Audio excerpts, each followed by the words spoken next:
Occupational English Test. Listening Test. This test has 3 parts. In each part, you'll hear a number of different extracts. At the start of each extract, you'll hear this sound.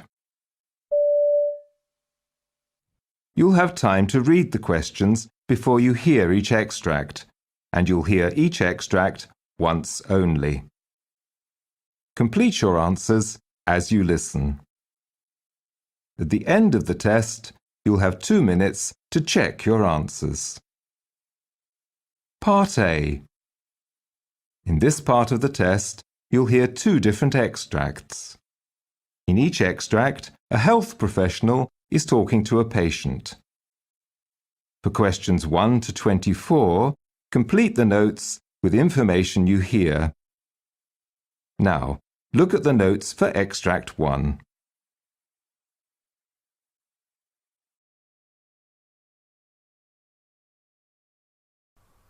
Extract 1.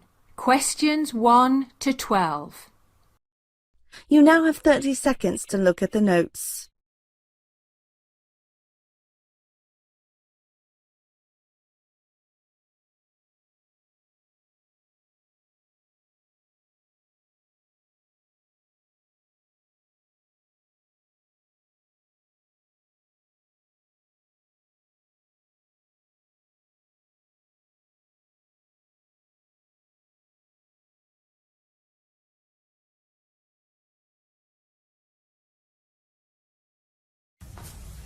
Could you please state your name and your birth date? Why are you asking me this? Well, I just want to make sure that you are who I think you are. Well, that's a good idea. Ron Jones, December 15th, 1955. Okay, and this is really just a safety check just to make sure I got the correct patient.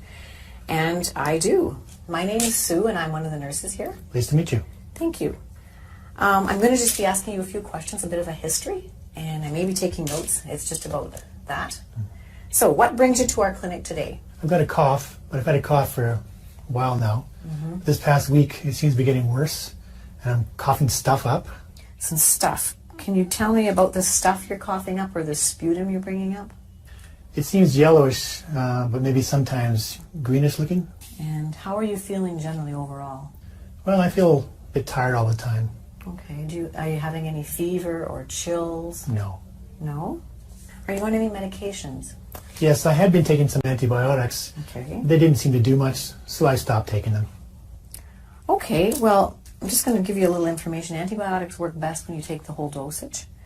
If you start and stop them, the bacteria might not be killed, and then it can come back and be a little bit stronger. And it's one of the medications where you should take the whole dose with, and it's usually only 7 or 10 days at a time, but you should take all of it. Oh, I didn't know that. Thanks for the information. Oh, no problem. Back to your cough. Are you a smoker? Yes, I smoked for a long time. Okay, can you tell me how many years of smoking that is? 2 packs a day, just about. And for how long? 35 years now. Have you ever thought about quitting? Yes, but it's really hard now. Yeah, I've heard that it is. I haven't experienced that, but I have some information on a smoker's helpline. Would you like to see that? Sure. What have I got to lose? Okay. Well, I'll give that to you before you leave. I know you've told me you don't have a fever, but I would like to take your blood pressure, pulse, your vital signs just before the doctor comes to see you. So is that okay with you? Sure. And I'd like to listen to your chest as well. Okay. Okay, good. Well, I'll get that ready. First, I'm going to take your temperature.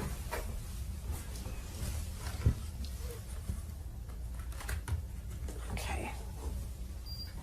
So just stick this under your tongue. I'll hold it because it's kind of heavy. Should be beeping in a minute. Great. Okay. I'm just going to put this in the garbage.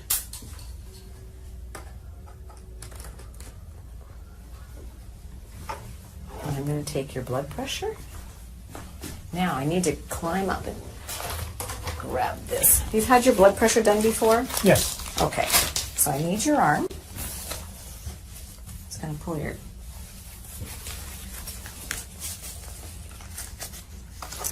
And I'm going to have to get my stethoscope. And have you had your blood pressure done before? Yes. Okay, do you know what it is? No. No. Now I'll take your blood pressure.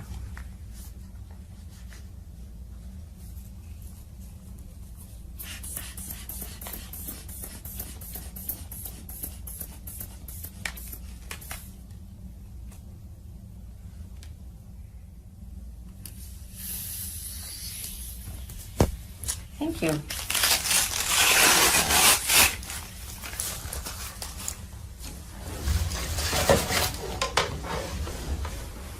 Now, lastly, I'll check your pulse. Excuse me.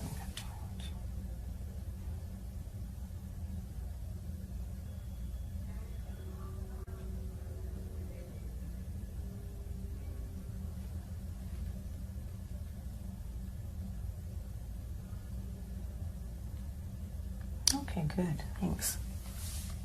Now, your temperature is 37, your pulse is 88, your blood pressure is 150/84, and your respirations were 16.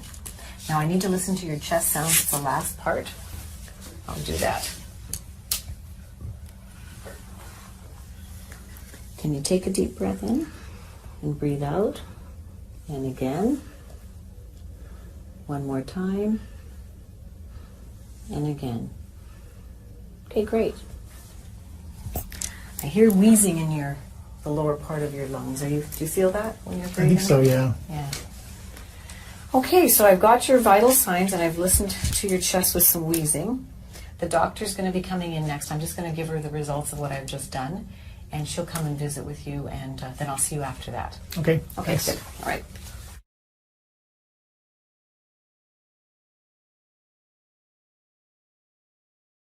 Okay, I'm back. The doctor has heard the very same things that I heard. She's told me she's going to give you some inhalers to use at home. Have you ever used an inhaler before? Yes, I have, but they even showed me how to use a spacer. Oh, that's great. The spacer is supposed to help get the drug down deep into your lungs where it can work where it's supposed to. And have you ever had 2 inhalers before? No, why? Well, they're 2 different drugs, and you need to know which one you should take first for the best medication usage for your body. So one of the inhalers opens the tubes in your respiratory lungs a little bit bigger, so it should be taken first. And then when you take the second drug, it goes a little bit deeper. It can go, the passageway is bigger, so it can go down into your lungs better, and it's an anti-inflammatory, so that drug is best to go second to get down to where the inflammation in your lungs is happening, causing you some problems. I had no idea that it would matter which one I took first. Yeah, you know what? Many people don't know that, so that's why I explained it, because if you understand, it makes so much more sense in how you should take them. I've learned a lot today, both about antibiotics and now inhalers. Yeah, good. I'm glad I could help with the information, and anything. So what's next? Well, I think you can go home with your prescriptions. The doctor wants you to come back in about 10 days and take another course of antibiotics, but the whole dose. And 10 days later from now, you can make an appointment. So you make the appointment today on your way out, and you'll be seen again then. Okay, thanks for everything. I'll see you next week. Oh yeah, can I get that helpline number? Oh, right, I did get it when I was out of the room, so here it is. It's for you, the helpline number, and you give them a call and see what happens. Okay, thanks. Okay, great. Bye. Bye-bye.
Extract 2, questions 13 to 24. For questions 13 to 24, complete the notes with a word or short phrase. You now have 30 seconds to look at the notes.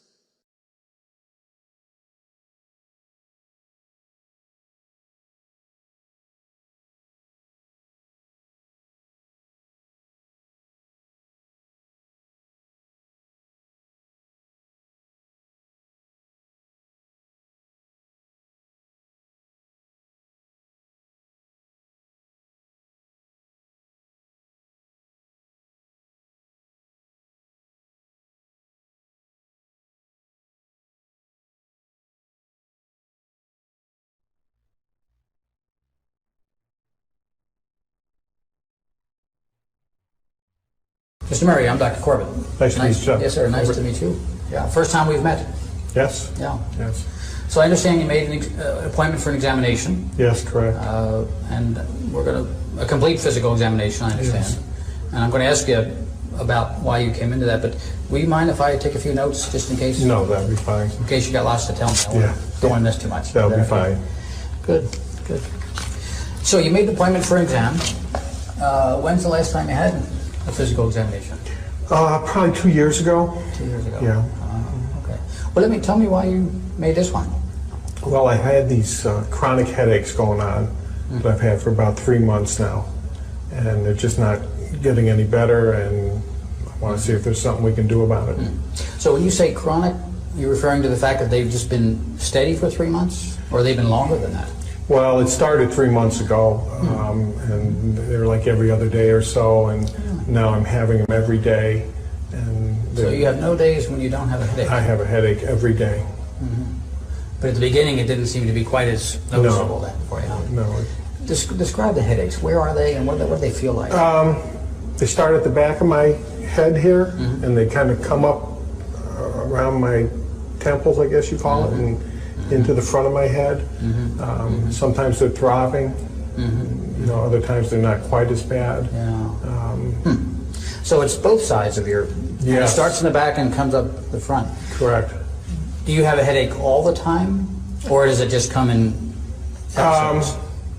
Well, I have a headache all the time until I take something. I take Advil and Tylenol that seem to help it, and that eases it up.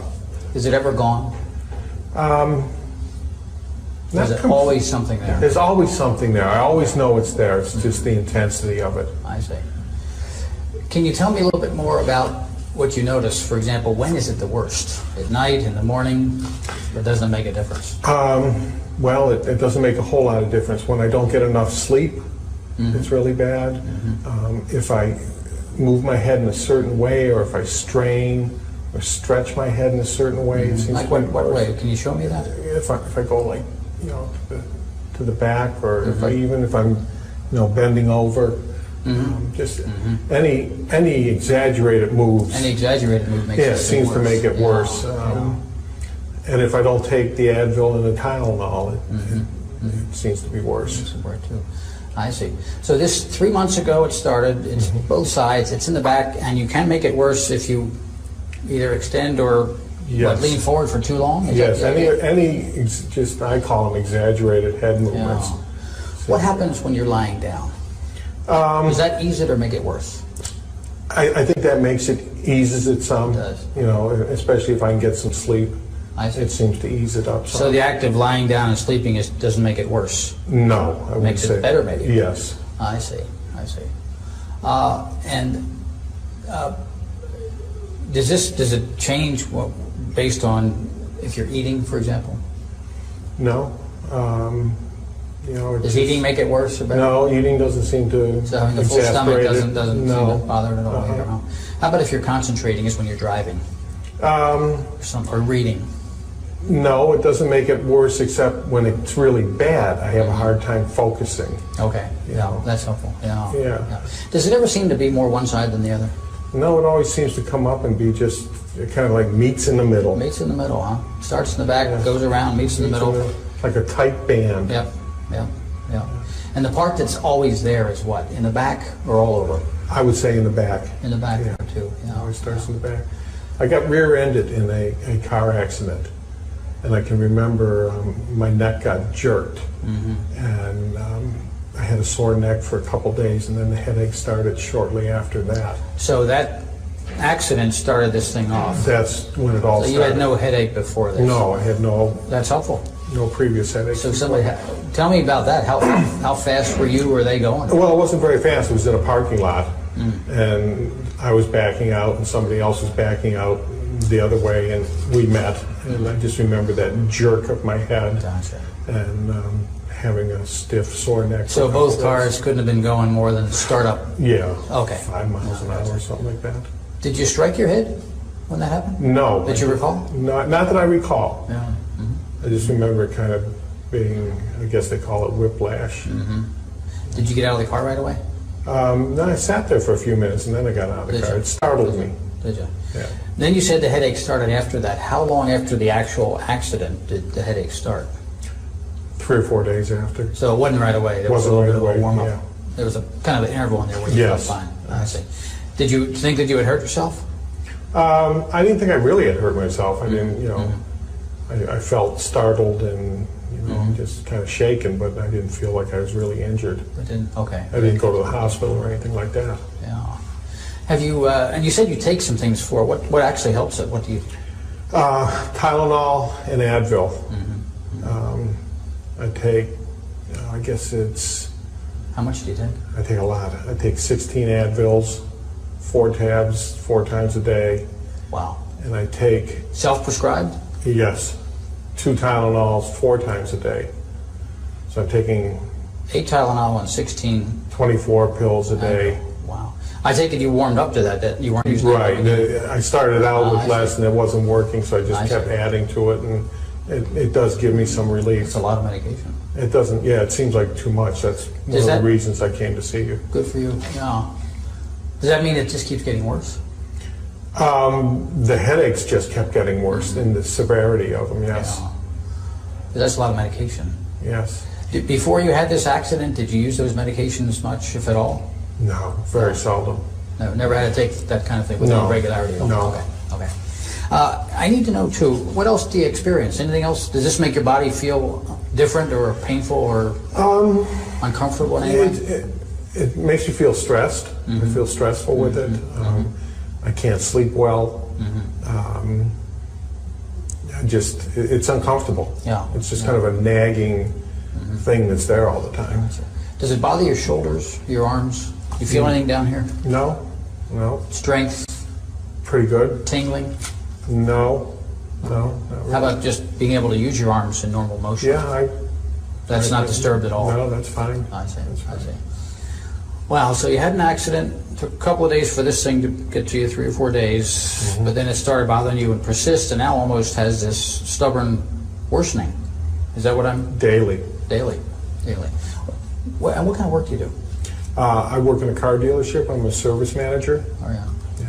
So has this had an impact on your ability to just do your normal stuff? Well, again, it has in that it's uncomfortable. I feel stressed because of it. I'm able to do my job. I like my job. So you can do your work? Have you missed any days from work? I think I missed 2 days in the beginning, but I've been at work since then. I'm able to go to work, but I make sure I have my Advil and Tylenol with me. Other than that, I'm working. You sound like a okay. great employee to me. To work through this kind of thing is pretty difficult. Well, I like what I do. I work on vintage cars on the side. I see. Yeah. And so I Okay. try to make it. I have a sense of what you're telling me. What's your diagnosis? I don't know if I did something to my spinal column back there. I don't know what you guys call it, but something happened when I got hit, is what I think. A jerk did something. Other than that, I don't know what it is. But you're fairly sure there was a couple of days in there where it wasn't obvious to you that there was anything wrong? Other than it just being sore. Okay. It was sore and stiff. But the headaches didn't start, like I said, until about 3 or 4 days later. So there was some discomfort Yes, right there away. was. But you would call it more soreness or stiffness Yes. than an actual headache like you're having Right, now. Okay. right. Gotcha. Yeah. I need to know a few more things about the effect of this on you. How's your sleeping? Do You sleep okay? And I don't sleep well at all. Why not? The headache, the discomfort. It's hard to get to sleep. I sometimes can get to sleep and then the headache wakes me up. So my sleep patterns have been totally disrupted. So how much sleep are you getting at night compared to what you like to get? Well, I used to sleep the night through, which was probably at least 8 hours. And I'm probably up 3 and 4 times a night now. Wow. And how long is that? I would call it a sleep deficit. How long has that been going on? Well, this happened 3 months ago, probably 2.5 months now. Because it wasn't as bad in the beginning, but they did just get worse. Did you consult with anybody else, or you been just toughing this out on your own? Just been toughing it out on my own and trying to, hoping it will go away, but it's just getting worse. But you have been able to do your work, think, use your hands? Yes. Nothing disturbing that way, huh? No. Gotcha. Anybody else know? Did your wife, are you married? Yes, I am. You've been talking to your wife about this? She certainly knows.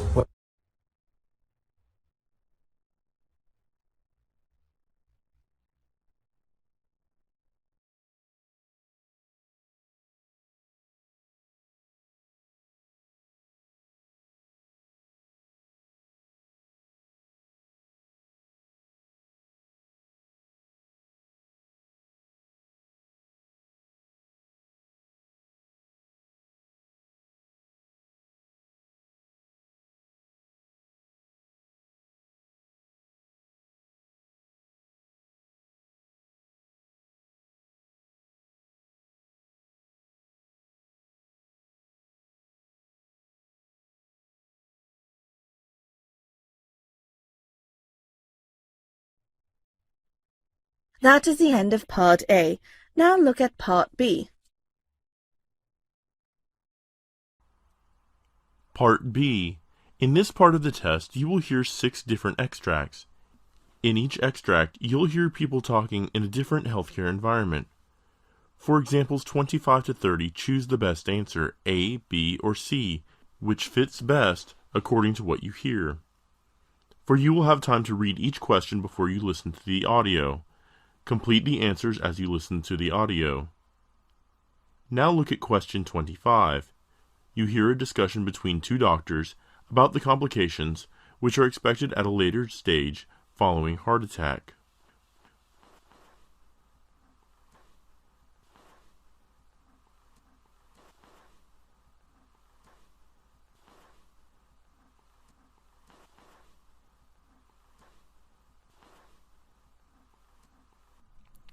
Hello, doctor. What types of complications are expected at a later stage following a heart attack?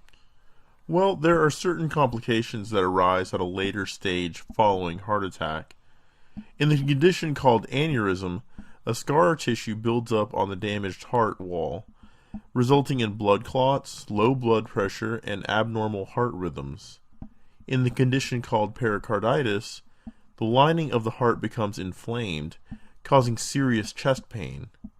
Angina occurs when there is not adequate oxygen to reach to the heart, causing chest pain. During congestive heart failure, the heart beats very weakly, leaving a person feeling exhausted and breathless. In the condition called edema, fluid accumulates in the legs and ankles, causing them to swell. Loss of erectile function is caused by a vascular problem. Loss of libido or loss of sexual drive happens, especially in the case of men.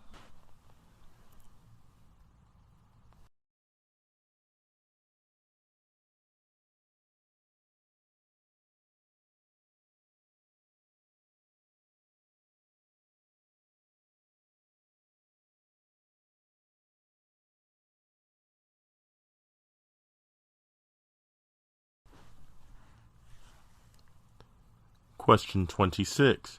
You hear a discussion between a doctor and a nurse about uterine fibroids.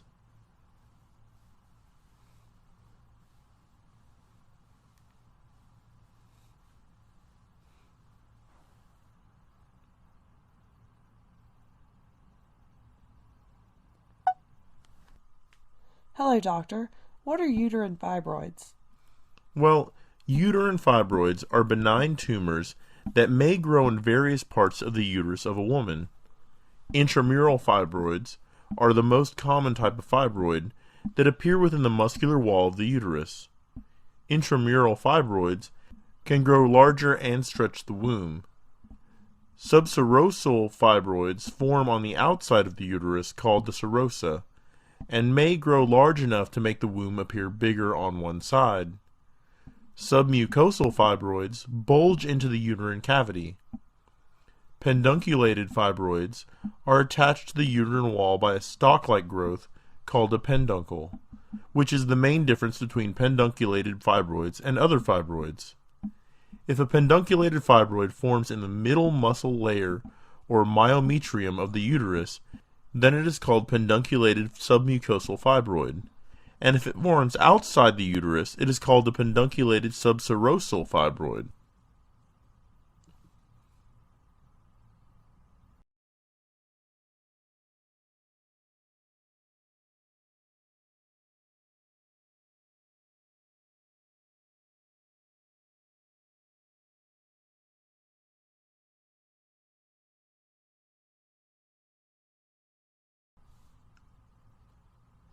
Question 27. You hear a discussion between a doctor and a nurse about acquired digital fibrokeratoma.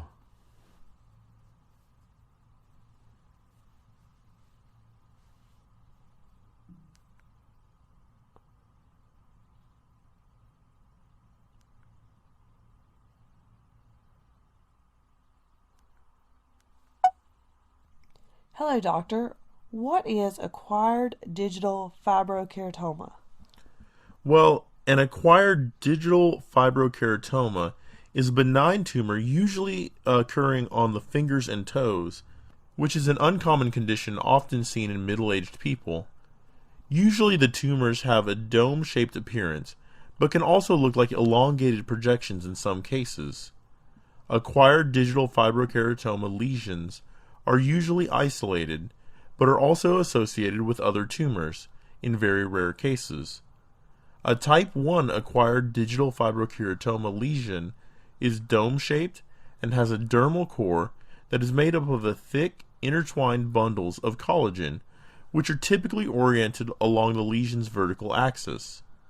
There are numerous capillaries, thin elastic fibers, and fibroblasts between the bundles of collagen. The type 2 acquired digital fibrokeratoma lesions are less common. Although they appear similar to type 1 tumors, histologically they are typically tall and also have a considerably higher number of fibroblasts and fewer elastic fibers. A type 3 acquired digital fibrokeratoma is very rare, and the tumors are fluid-filled and have fewer elastic fibers. The lesions can be flat to dome-shaped.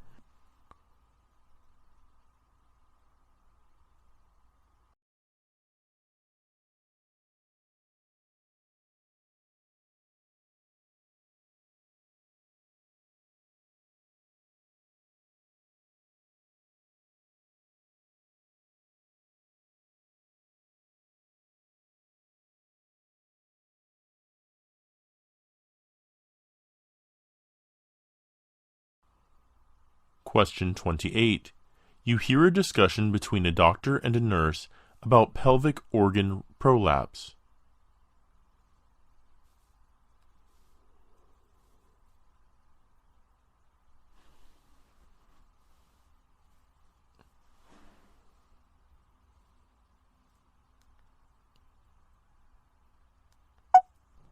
Doctor, what is pelvic organ prolapse? Well, pelvic organ prolapse refers to the condition in which one or more of the pelvic organs suffers descent from their normal position in the pelvis.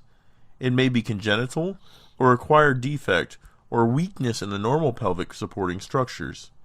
The anatomical categorization describes which organ is primarily involved in the descent.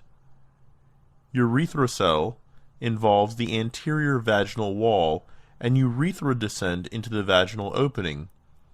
Cystocele involves descent of the anterior vaginal wall and bladder. Cystourethral involves the prolapse of the bladder and urethra along the anterior vaginal wall. Uterovaginal prolapse involves the descent of the uterus, the cervix, and the vaginal vault. Enterocell prolapse of the posterior uppermost part of the vagina with loops of small intestine that have accumulated inside. Rectocell involves descent of the lower posterior wall of the vagina and the rectum which bulges into it.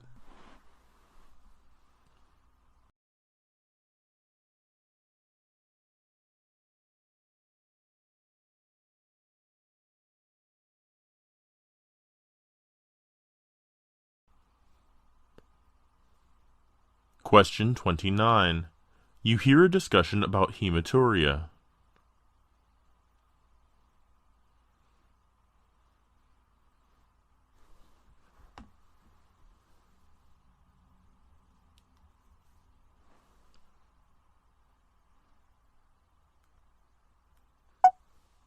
Hello, doctor.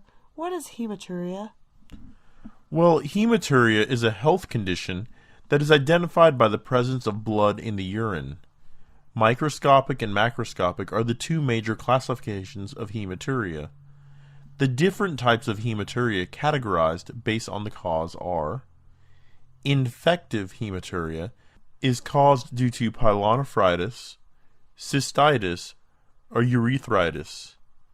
Stones-related hematuria is caused due to staghorn calculi, calcium stones, or uric acid stones. Trauma-related hematuria is caused due to pelvic trauma, renal injuries, or foreign bodies. Renal hematuria is caused due to immunoglobulin A nephropathy, hereditary nephritis, medullary sponge kidney, or thin basement membrane diseases. Latrogenic hematuria is caused due to recent endoscopic procedure, transrectal ultrasound, traumatic catheterization, radiation, indwelling ureteric stents, renal biopsy, extracorporeal shockwave lithotripsy. Benign hematuria is caused due to strictures, renal masses, or benign prostatic hypertrophy. Malignant hematuria is caused due to prostate acinar adenocarcinoma, or renal cell, transitional cell, squamous cell, or urothelial cell carcinoma.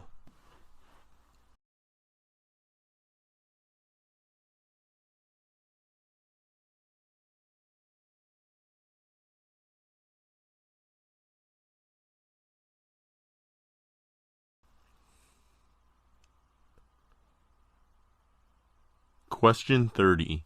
You hear a discussion about types of collagen and associated disorders.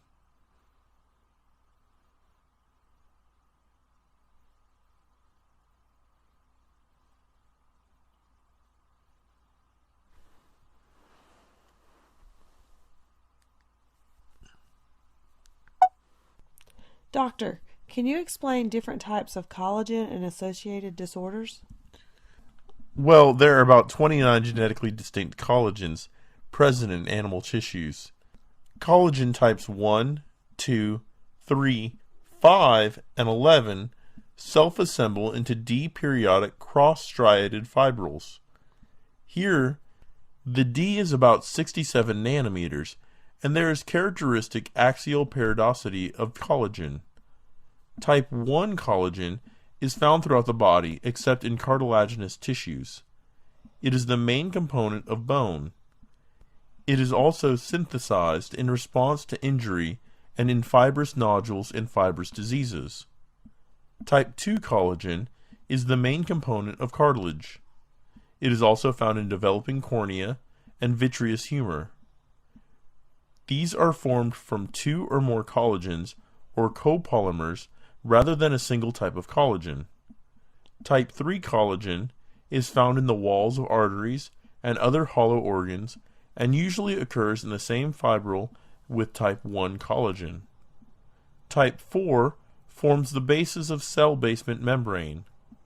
Type 5 collagen and type 11 collagen are minor components of tissue and occurs fibrils with type 1 and type 2 collagen respectively.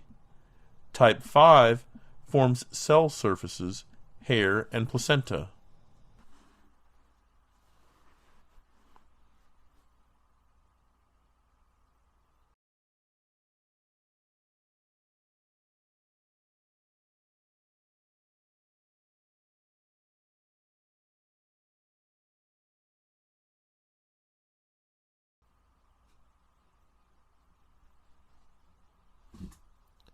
That is the end of Part B. Now look at Part C. Part C. In this part of the test, you'll hear two different extracts. In each extract, you'll hear health professionals talking about aspects of their work. For questions 31 to 42, choose the answer A, B, or C, which fits best according to what you hear. Complete your answers as you listen. Now look at Extract 1. Extract 1, questions 31 to 36.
I wrote a prescription for antibiotics.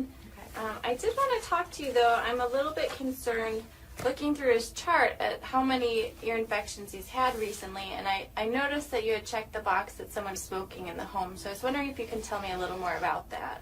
Well, it's just me and him, and I do smoke. I try really hard not to smoke around him, but I've been smoking for 10 years, except when I was pregnant with him. But it's so stressful being a single mom and having a full-time job, and so it's just, that's why I started smoking again. You have a lot of things going on, and smoking's kind of a way to relax and de-stress. Yes, yeah. Some people have a glass of wine, I have a cigarette. Sure. And it sounds like you're trying not to smoke around him. Why did you make that decision? I know it's not good for him. I mean, I've read those things about ear infections and asthma and stuff, but other kids have ear infections and their parents don't smoke. So on the one hand, you're worried about how your smoking might be affecting him, and on the other hand, you're not so sure if it's really the smoking that's causing these problems. Right. Yeah. I mean, he doesn't have asthma. He hasn't had a lot of other problems that his other friends have. So, and I've thought about quitting before in the past, but I just don't see how it's possible right now. What made you decide to quit smoking when you were pregnant? Well, he was inside me and we were sharing everything, and I knew that he would get some of that, and I just didn't think I could live with myself if something happened to him. Right now, though, it feels almost too difficult to even manage or even to try. Yeah, exactly. How were you successful when you quit before? I don't know. I think about it now, I don't even know how I did it. I just did it. You know, I just couldn't imagine like him not being born or going into labor early and him having problems and stuff like that, all the stuff that they talk about with women who smoke. So that was just enough to say, okay, you know what, I'm not going to risk that. Mm-hmm. So the risks were so scary then that you were able to stop, but yeah. They don't feel as scary to you now. No, I mean, we're two separate people, and like I said, I try really hard not to smoke around him. I'm pretty good about that. I don't let other people smoke around him. So You're doing the best you can do. yes. Yeah. Okay, but it sounds to me too like part of you really does want to quit. Yeah, I know that I need to, and I keep every new year I say, okay, this year I'm going to quit smoking, but then something happens and it just doesn't. It's and on your quitting to-do doesn't list, happen. it's just not making it to the top. Yeah. If you did decide to quit, on a scale of 1 to 10, where 1 is not at all confident, you don't think you could do it, and 10 is you feel pretty certain that you could, where do you think you fall right now? Probably like a 5. Kind of in the unsure area. Like, I know I've done it before, so I know I can do it, but at the same time, it just seems really hard, and it's not the same situation. Well, what made you say 5 rather than 2 or 3? I know all the ways it's bad for me, and I don't want him to grow up thinking that it's okay to smoke. I don't want him to use any kind of, I don't want him to chew or anything like that. So I know I need to, especially before he gets old enough to understand what mommy's doing, but I just don't know if I can do it. Okay. So it sounds like you have a lot of reasons why you'd like to quit. You have been successful quitting in the past, and right now you're just feeling a little bit hesitant about your ability to do it. Yeah. Where do you think we should go from here?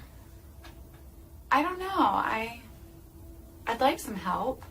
I just don't know what kind of help I need. Sure. Well, if you'd be interested, that's something I can definitely talk to you about. There are a lot of new options that can actually help people be way more successful in their attempt at quitting. There's different medications you can try. I don't like medicine. Okay. There's also a lot of support groups and classes that you can take where you have other people to go through it with you, and sometimes just having that support can be a big part of it, especially for people like you where smoking is such a stress reliever. That sounds nice, but I'm not sure if I have the time for all that. Sure, it feels like something that would take up a lot of time and maybe not fit into your life. I wonder if we could talk about some options that might fit into your life. That would be really nice. Okay, well, if you're willing, then we could set up another appointment where you could come in and we could talk more about that. I would like that. That would be great. Great. Thank you. Sure.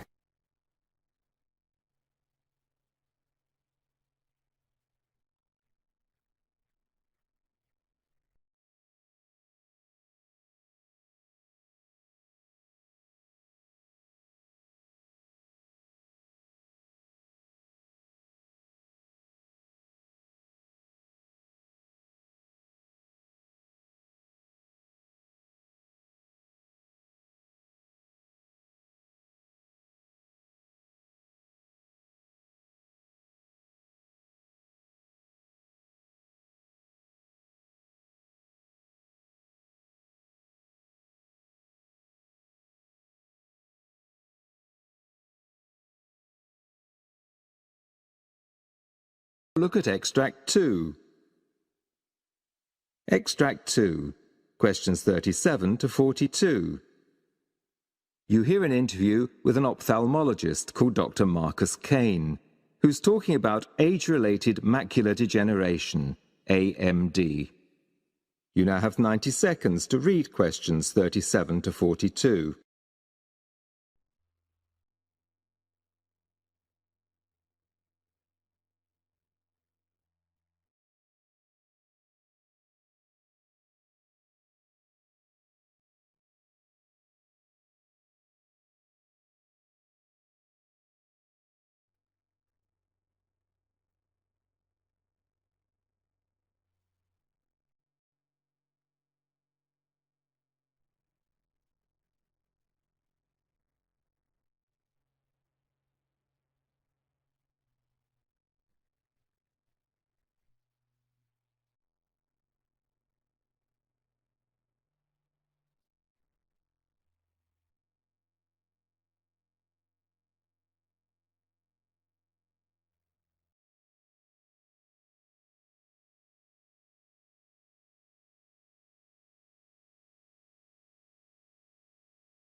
Here in the health report, we cover all sorts of research.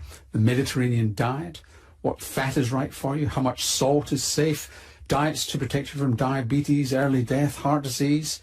So this next segment is actually a bit perturbing. We're being told that almost all this research is wrong. Yes, John Ioannidis is Professor of Medicine at Stanford University, and he says the scientific approach taken by nutritional researchers is nowhere near rigorous enough, and we have to go back to basics if we're to learn anything significant about how diets impact health. Thank you for inviting me.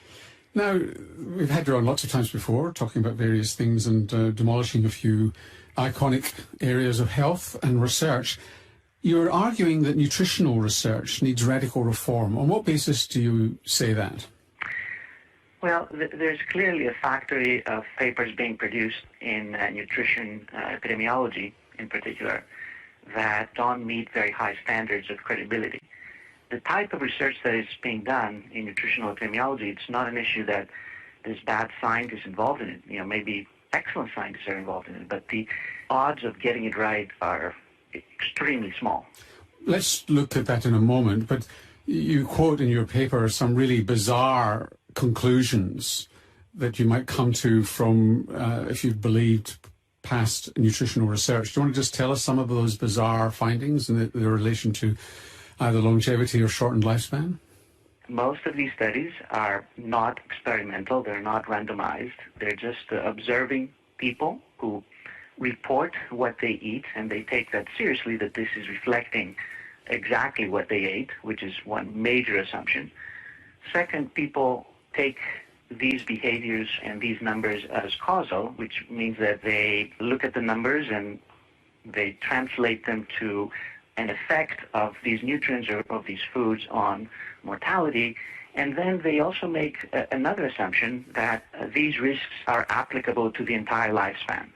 So then, let's take a number like 15% relative risk reduction in mortality or 15% increase in survival, which is the typical number that comes out of these studies. And this is the number that is the summary of all the data, for example, on what is the benefit with eating 12 hazelnuts a day. If you translate that to a gain in survival, you take 80 years, you multiply that by 15%. This looks like a 12-year gain in survival just by eating 12 hazelnuts a day, or literally one hazelnut a day would give you one more year of life as a benefit. It's a ridiculous calculation. It is not so, of course. Even if you believe that one of these foods or one of these nutrients or a couple of them may be important, it's impossible to believe that every single food, every single nutrient will have such tremendous benefits or such tremendous risks. So you get there because of there's multiple levels of unreliability. Is that what it is? That essentially the food diary is unreliable, they're not controlling for other factors such as education and other environmental factors properly, and they all conflate together to give you bizarre results? Is that what's going on? Exactly. It's a problem at multiple levels. It's an extremely difficult field to study. And it doesn't mean that observational studies, that epidemiological studies get it wrong all the time. In many other fields, the problems are much more straightforward. For example, we know for sure that smoking is killing zillions of people. It will kill 1 billion people in the next century unless we do something. But the effect of smoking is huge. The risk increases 20-fold if someone is smoking for getting lung cancer. But just to challenge you on that, whilst we're confident in smoking, why are we confident in smoking and not in coffee? Because there have been no randomized controlled trials of getting people to smoke and other people not to smoke. I mean, so that's still on observational studies, is it not? The major difference with smoking is that the effect is tremendous. We're talking, as I said, of a 20-fold increase in risk of lung cancer, 10-fold increase in cardiovascular disease. Many other diseases have tremendous increase in risk. For each single nutrient, each single things that we eat or drink, the effects, even if you take these studies literally, are much, much, much smaller. And based on what we know from some randomized trials that we have done, the effects are pretty much close to null, if not exactly null. I mean, it's very likely that they're exactly null, which means that it's a complete waste to even try to pursue them any further. What about... We cannot really use epidemiology to study a relative risk of 1.01. We can do it to study a relative risk of 20, which is what's the case for smoking. And just to dissect that out for people who don't know the statistics, is that 1.01 is, there's no effect, 1.01 is just tiny, whereas 20, an effect of 20 is 20 times the risk. So 1.01 is just a little bit over what would be normal and probably within normal limits. So what about eating patterns? I mean, you yourself have been involved in trials of the Mediterranean diet. So I think that eating patterns, in theory, might be able to get you a little bit of that complexity of all these nutrients interacting together. But even those are very difficult, if not impossible, to study within an observational context. Again, you have most of these problems operating. Number one, you need to ask people what type of eating pattern they're following, and responses may be accurate or very often may be very inaccurate, especially if you try to recall what you ate and tell what you're doing. Just try it to yourself and see whether that information would be reliable. The second problem is that you still have extreme complexity among all these nutrients. We have over 200,000 different foods that you can combine in different ways. There's no clear eating pattern that each one of us is following. We follow different eating patterns in different periods of our lives and different days even. And it also changes all the time. If you superimpose the way that we react to all of these chemicals that we digest, our metabolic profile, also our genetic profile might affect how we react. Circumstances, our environment, socioeconomic factors that dictate what we decide to eat or not eat, and what we do or don't do with our life at the same time. It's an extremely complex system.